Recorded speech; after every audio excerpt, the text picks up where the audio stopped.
Ladies and gentlemen, I'm attending today's events as we pay tribute on this, his 100th birthday, to the 30. Thank you for your service to this country. At this time, I'm pleased to introduce my National Archives counterpart, Dr. Eileen Didier, Director of the Gerald R. Ford Library and Museum.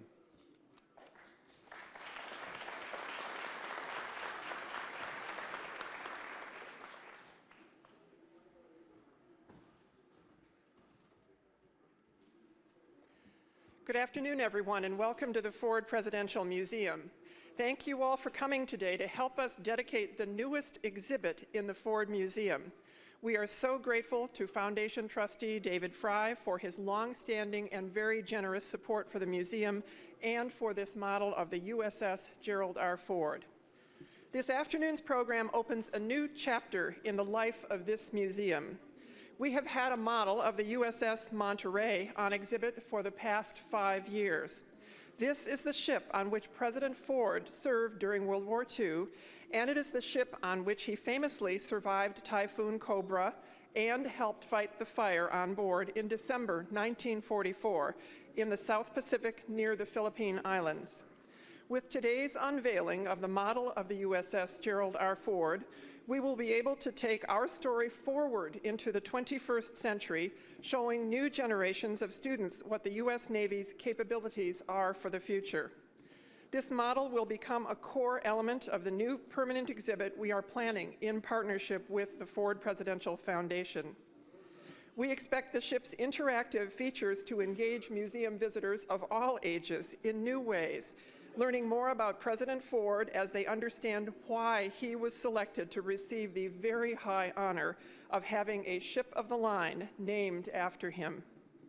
We're honored to have representatives of both the U.S. Navy and the Newport News shipbuilders with us today to help dedicate this model in its new home, the Ford Presidential Museum. Thank you all for being here. Following the program today, we invite you to view the ship model up close and to visit the special centennial exhibit upstairs titled Growing Up Grand, Jerry at 100. And finally, once the chairs are cleared from the lobby, we invite you to enjoy some birthday cake in honor of President Ford's 100th birthday. Thank you all for coming.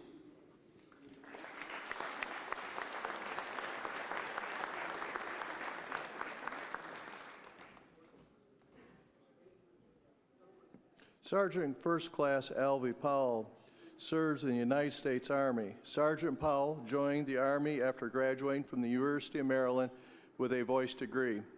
President Ford was one of Sergeant Alvy's biggest fans and was always the first one standing after Sergeant Powell finished. He was personally asked by President and Mrs. Ford and the Ford family to perform at numerous events over the years, including the funerals of both the President and Mrs. Ford.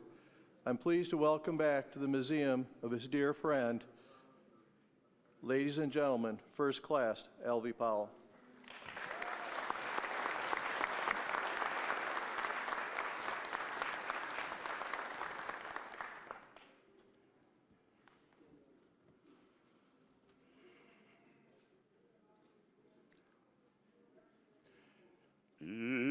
Eternal Father, strong to save, whose arms have bound the restless wave, who bids the mighty oceans deep its own appointed limits keep. Oh, hear us when we cry to thee, for those in peril on the sea. O Trinity of love and power, thy children shield to danger's hour, from rock and tempest, fire and foe, protect protect them wheresoe'er they go. Thus evermore shall rise to thee glad hymns of praise from land and sea.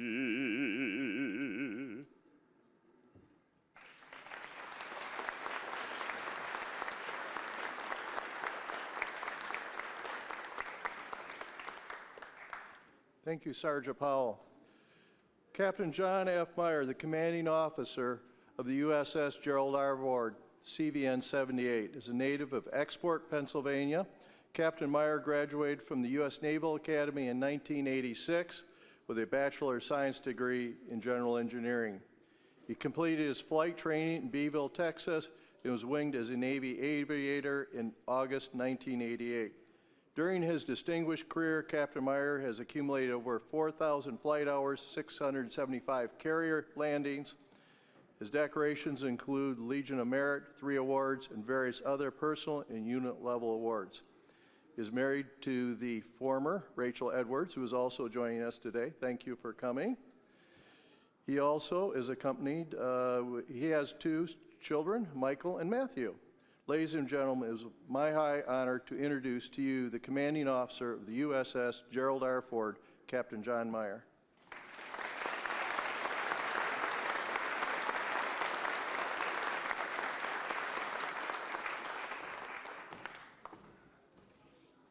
Well, thank you for the warm introduction. I'll dispense with the introductions as we just did that a few minutes ago, but suffice to say I'm thrilled to be here. I'm frequently asked about how you build a crew for an aircraft carrier, because from a shipyard construction point of view, I wouldn't call this straightforward, Matt, but it certainly is more straightforward. As a matter of fact, if you were to walk around the ship today, you would find blueprints in every space, everywhere that the construction's going on. Nobody's winging it.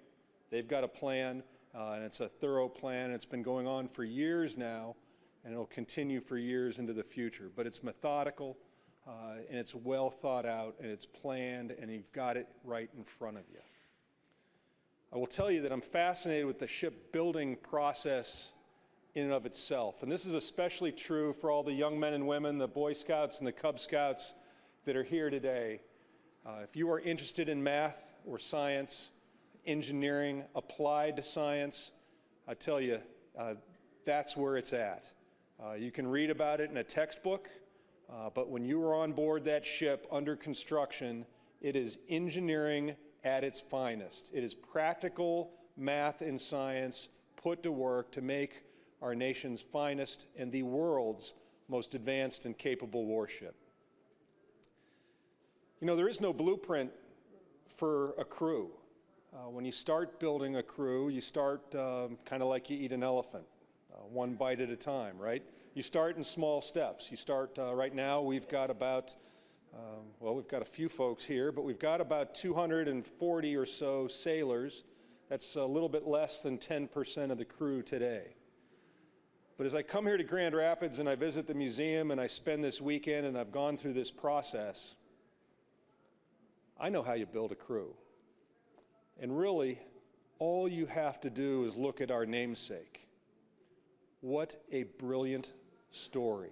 What a positive role model for our nation, what a positive role model for the youth of today, and what a positive role model for a husband and father today. You know, I look back on President Ford's life, and he grew up and was born in Nebraska and to an abusive father in a broken marriage. Moved to Grand Rapids and quickly got on the right track and found himself in a much happier family, in a much happier environment in Grand Rapids. And it's very easy to see how this environment can raise such great people. He excelled in sports. He excelled in school. I talked earlier about the courage that he has shown throughout his life. But an example of some of his other aspects, December 7th happened when Pearl Harbor was attacked, and Gerald R. Ford raised his hand and volunteered to serve his country. much like thousands and thousands of sailors, Marines, soldiers, and airmen that did the same thing after September 11th. That speaks to his character. Following his return from that shortly after World War II, he sought office and won a highly contested incumbent election where he won and served in office, I believe, for 28 years or so in the House. In a time of national crisis, he was selected to be vice president, voted on by the combined Congress by an incredible margin, a margin that, while not unanimous, I don't know that we've seen a margin or a vote like that in quite some time. But it speaks to the need that the nation had at the time for a man of integrity.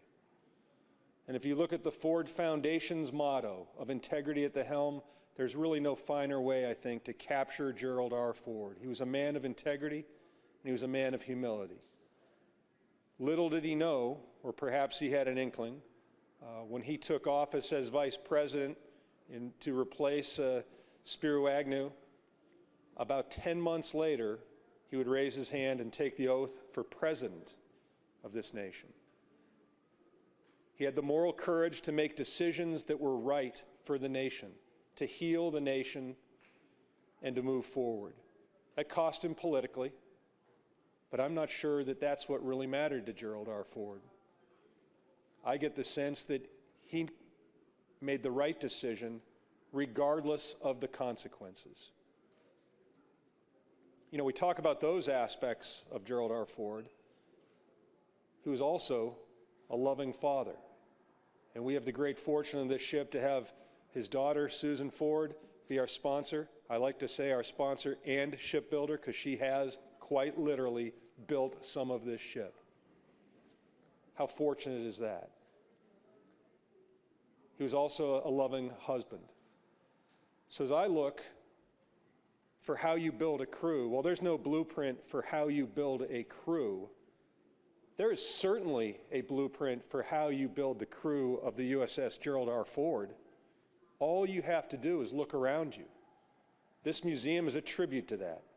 This museum and his life stand as a tribute for how you build a crew. What a way to live a life. How honored are we to serve on that ship that bears his name. Thank you all.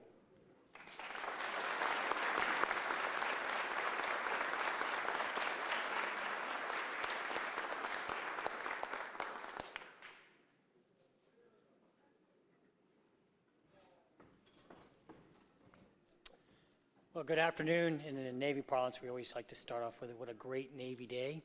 And it is certainly a great Navy day, and Susan, an honor to be here today. I'm Admiral Tom Moore. I'm the Navy's Program Executive Officer for Aircraft Carriers, and I'm responsible for the design and construction of our nation's carriers. And it's certainly an honor and a privilege for me to be here, and I've had just a wonderful weekend, and I want to personally thank you, Susan, and the family and the foundation for that. So I've been asked to talk a little bit about the ship you're about to see here on the right, the Gerald R. Ford. What is it? But before I get into talking about the ship, I think it's also fitting to talk about how much President Ford was linked to naval aviation throughout his career as we get ready to unveil our nation's newest class aircraft carrier. So most of you may not know that last year we celebrated the centennial of naval aviation, 100 years of naval aviation. And this year, as we celebrate the centennial of President Ford's birth, it's also the centennial of the commissioning of a lesser-known ship, initially the USS Jupiter. Now, you might be saying to yourself, the USS Jupiter, what does that have to do with aircraft carriers? Well, the USS Jupiter, which was commissioned in 1913, in 1920 was converted to the USS Langley CV-1, our very first aircraft carrier. So in the year that President Ford was born was also the year that we built what eventually became our first aircraft carrier. Pretty neat.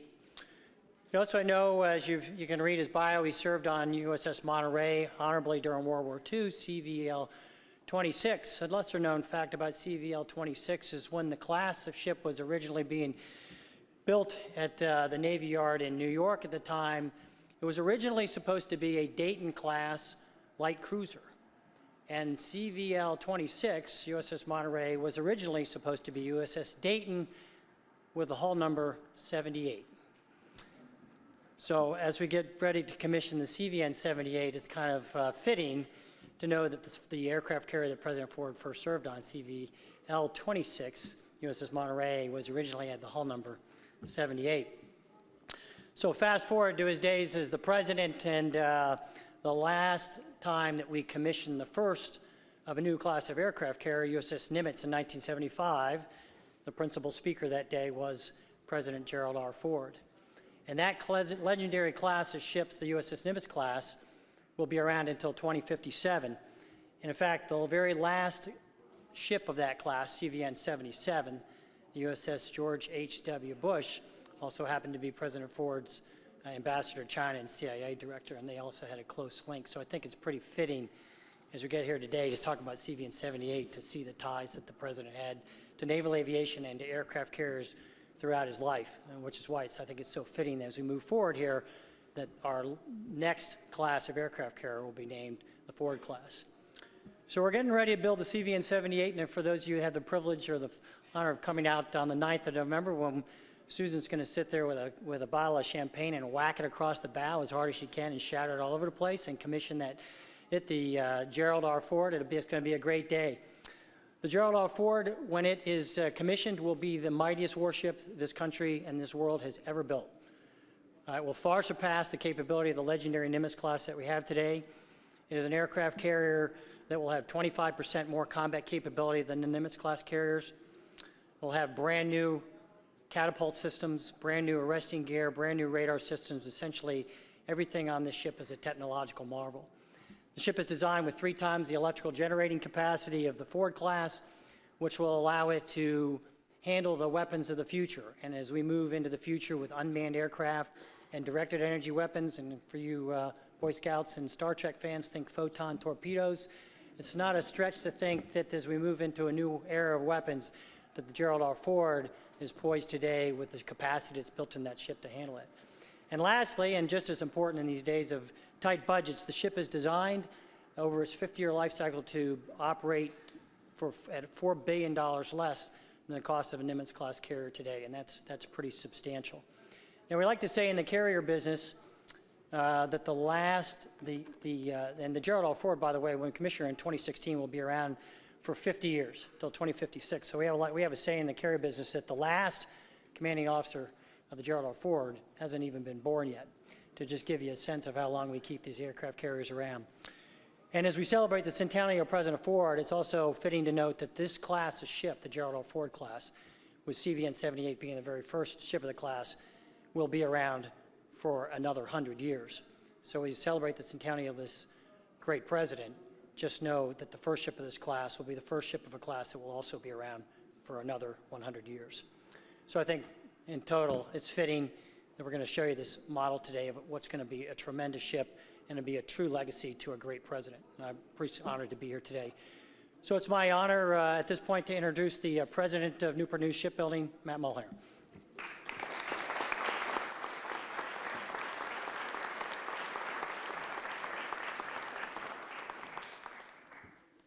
Well, thank you, Tom. Member of President Ford's family, distinguished guests, Boy Scouts and Cub Scouts, shipbuilders, and crew. It is an honor to be here today representing the 22,000 shipbuilders of Newport News and celebrating such a historic occasion with all of you. We are proud to be building CVN-78, named for a man who embodied integrity, honor, and courage. We are building his ship with the same pride and quality and dedication that we have built ships with for more than a century. We take great pride in that responsibility and feel a tremendous sense of ownership and the role we play to build upon President Ford's legacy. It is our duty, our honor, and indeed our great privilege. Because we know CVN-78 will provide American presence and diplomacy anywhere she is needed, and she will keep President Ford's legacy alive for future generations. Now, as you've heard from Tom Moore, Admiral Moore, my apologies, sir, the Ford will be the most advanced aircraft carrier in the world once she's completed. It will be fueled by nuclear power. It will serve as a floating city and home to thousands of sailors, and it will be an airport for the most advanced aircraft in the world. All of that is important, but as I have said before and will say again, this ship has a secret weapon. Her name is Susan. Each ship is said to carry with it the spirit of its sponsor, and we are extremely fortunate to have Susan Ford Bales as our sponsor. She is an honorary shipbuilder, having helped build sections of the ship. Susan, we are happy you could be part of our team.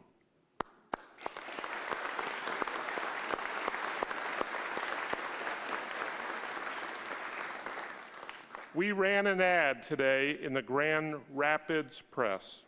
The ad honors the life of your father and also introduces the aircraft carrier Ford to the state of Michigan. We have a framed copy of it for you, but it's not just an ordinary frame. It was handcrafted by our shipbuilders using steel from your dad's ship. So Susan, if you, Admiral Moore, and Captain Meyer would please join me at the podium.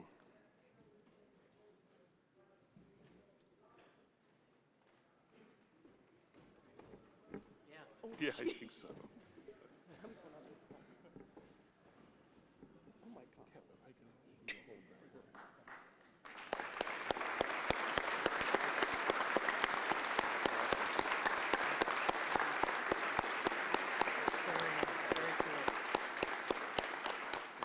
The inscription reads, "On the centennial celebration of President Gerald R. Ford's birthday, we are proud to honor the 38th President of the United States. We're continuing his legacy as we build the most advanced nuclear-powered aircraft carrier in the United States Navy fleet, Gerald R. Ford CVN-78. This aircraft carrier will serve as a reminder of President Ford's strength and leadership as it protects our shores and the freedom of America. Presented to the Gerald R. Ford Historical Legacy Trust from the shipbuilders of Newport News Shipbuilding and the officers and crew of Gerald R. Ford CVN 78, July 14th, 2013.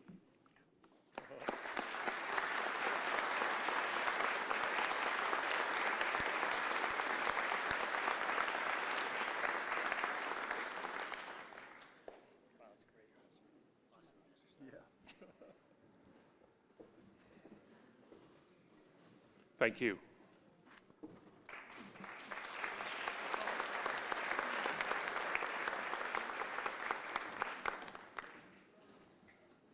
Well, that's kind of a hard act to follow. I don't think I'll be putting that in my suitcase to try and get it through TSA this afternoon, that's for sure. Captain Meyer, crew members of the USS Gerald R. Ford, Matt, and I'm proud to say my fellow Newport News shipbuilders, Rear Admiral Moore, Alvey, John Meacham, Lieutenant Commander Pupnik, Reverend Holgram, Joe Calvaruso, trustees, staff of Dad's Foundation and Museum, Uncle Dick, ladies and gentlemen. First, let me thank my fellow shipbuilders. It is magnificent, and most of all, I want to thank each and every one of you, all of the shipbuilders who are back in Newport News, who are watching this on the live webcast. I am thinking about you for your kindness, your support, and your friendship over the last several years. I have welded with you on the carrier. I have punched holes, I have turned wrenches, and gone up in the shipyard's crane. So to be called a shipbuilder, Matt, makes me prouder than you'll ever know. Thank you.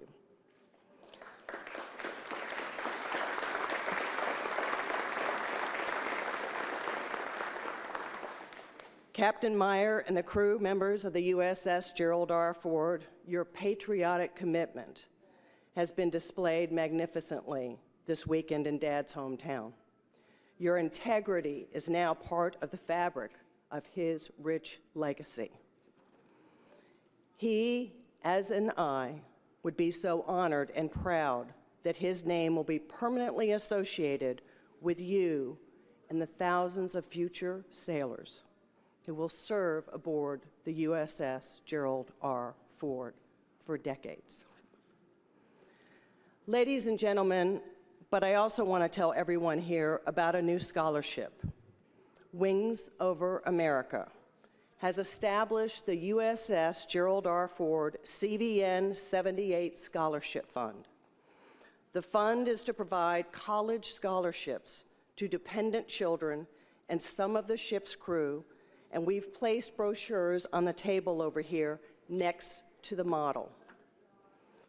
It is, ladies and gentlemen, a tribute worthy of our support, and we'd be grateful to add any assistance that you can provide.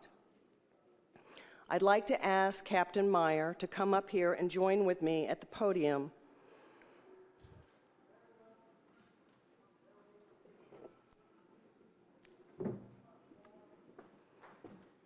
For the last 3 years, Dad's Foundation has been conducting oral history interviews with over 160 of Dad's administration, family, and friends. The oral history transcripts are now complete. The rich history of Dad's life and his legacy of integrity are vividly captured in these transcripts.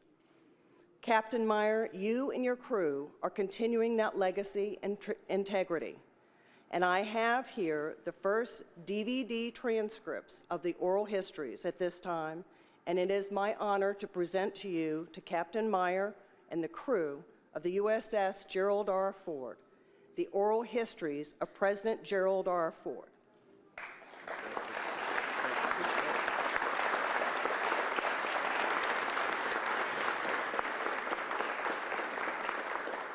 Thank you so much, Captain.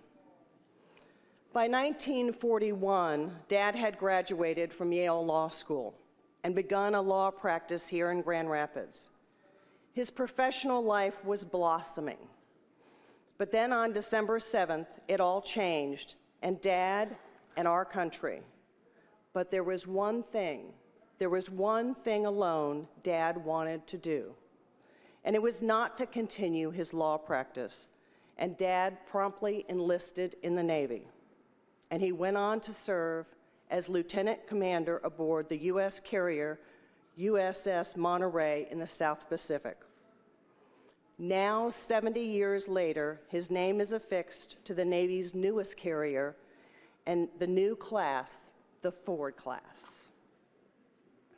In many ways, the model of the carrier that we're about to unveil vividly captures Dad's personal legacy and proud naval service.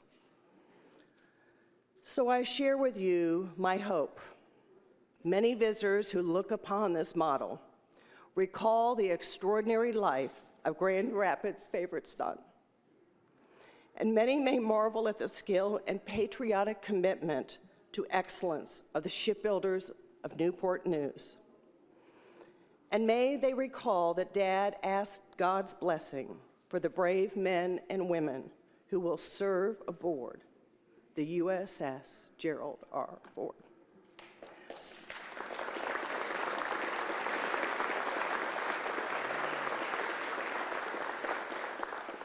So at this time, would Captain Meyer and the crew and Matt and the shipbuilders join me over here to unveil the model?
Joining us again will be Sergeant First Class Alvy Powell.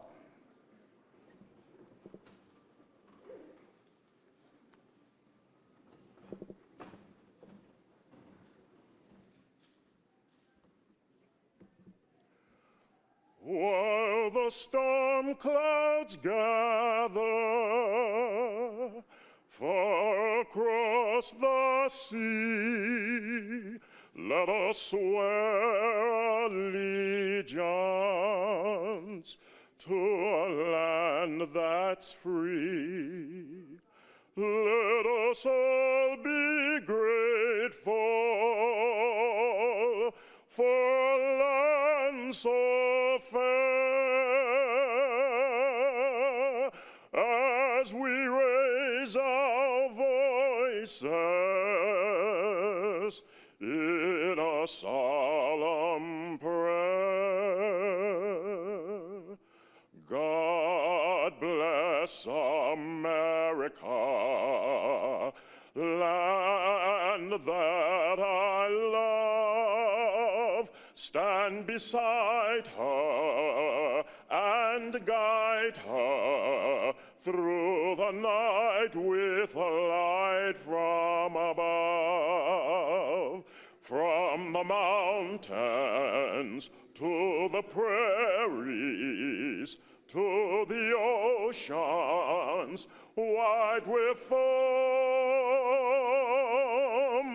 God bless America, my home, sweet home. Once more. God bless America, land that I love. Stand beside her and guide her through the night with a light from above. From the mountains to the prairies, to the oceans wide with foam.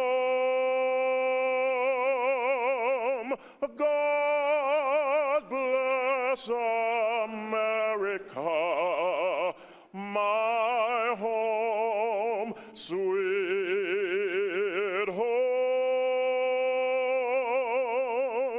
God bless America, my home, sweet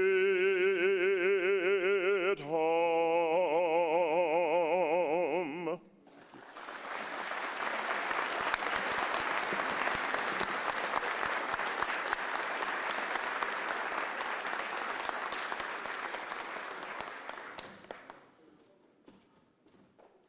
Thank you for coming. That concludes our program for today.